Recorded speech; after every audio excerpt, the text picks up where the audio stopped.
Persecution for preaching the first angel's message.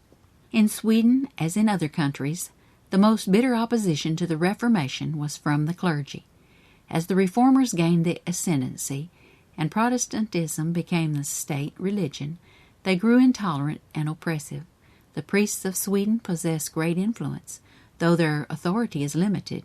In every town there is a church council, which has power to forbid all preaching that is considered dangerous to the state church, or that will cause division in it. Of this council the priest is a member, but while he may desire to enforce the law, he can do nothing if the other members of the council are opposed. The law is now very unpopular, and is not often enforced.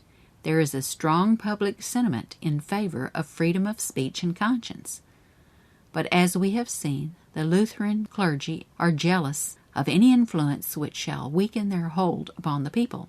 The spirit of intolerance and persecution is not extinct. The preaching of the first message in Sweden excited much opposition, and the experience of those who took part in the movement is full of interest. The message was brought to this country from England. In the province of Örebro, it began to be proclaimed in the year 1843 by several laymen, called ropere. These preached the great earnestness that the hour of God's judgment had come, and a widespread interest was aroused among the people.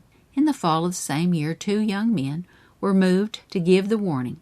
The people assembled in great numbers to listen to their preaching, and the meetings were continued both day and night, sometimes in a private house and sometimes in the woods. Many were roused from their careless security and led to confess their sins and to seek mercy and forgiveness in the name of Jesus. But the greater the interest, the greater the opposition and persecution. There were some who declared the preachers to be insane or laboring under some strange disease. The priest of the state church made several attempts to stop the preaching and to lull the people to sleep again, but without avail. Finally, the police were ordered to arrest them, and for 6 weeks they searched for them in the woods, but in vain. Through the efforts of the priest, they were finally arrested and imprisoned. An account of this is given by one of the young men as follows. At last the priest summoned us to appear before him. In answer to this summons, about 40 of us, mostly young men and women, repaired to his house. After a few questions, he felt our pulse to ascertain if we were affected by disease. We assured him that we were in good health. He then became angry and demanded a reason for our conduct. This we gave him from the Bible. When we had finished presenting our faith, we noticed that nearly all present had been weeping. All except my companion and myself were permitted to return home. The next morning we were arrested by the police and thrown into the prison of Örebro, where we were assigned a cell among the thieves. When we were brought before the governor for examination, he demanded by what authority we were sent to preach. We referred him to Joel 2 and Revelation 14:6-8, and told him further that the Spirit of God came upon us with such power that we could not resist it. After a number of questions, he angrily said, "I will cure you of your foolishness." He then lashed us till his strength failed, when he threw the scourge to his private secretary and ordered him to continue the lashing.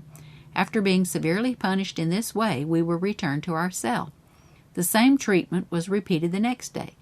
The governor ended by saying, "If you do not cease your preaching, I will shut you up where neither sun nor moon can ever shine upon you." The following day we were taken to the hospital to be examined by the doctors. 2 physicians, 2 ministers, and a chamberlain were present. We were requested to testify concerning our faith, and we complied with this request. While we were speaking, the chamberlain left the room with tears streaming from his eyes. The ministers and one of the doctors soon after withdrew without saying a word. The remaining doctor then called in his servant and directed him to shave our heads, but to leave some hair in the form of a cross. This was done, and the next day we were taken to the insane asylum. Here we were put in a room which had been left by its previous occupant in so filthy condition as to be not only unhealthful but indecent. In the morning we were conducted to an antechamber and exposed to a powerful stream of cold water. We tried to protect our heads by covering them with our hands, but as soon as we lifted our hands for this purpose, our attendant gave us a blow on the head.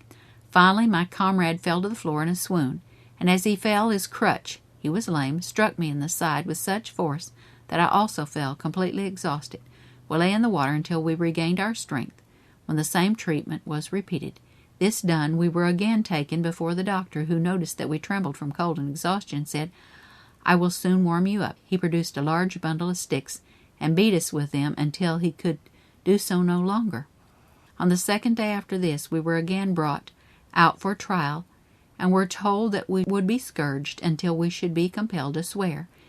After consultation with each other, we repeated the curses mentioned in Deuteronomy 28:15-20, which God uttered against those who would not obey his voice. Through the sympathy of the watchmen, it was represented to the governor that we had fulfilled the injunction, and we were then set at liberty.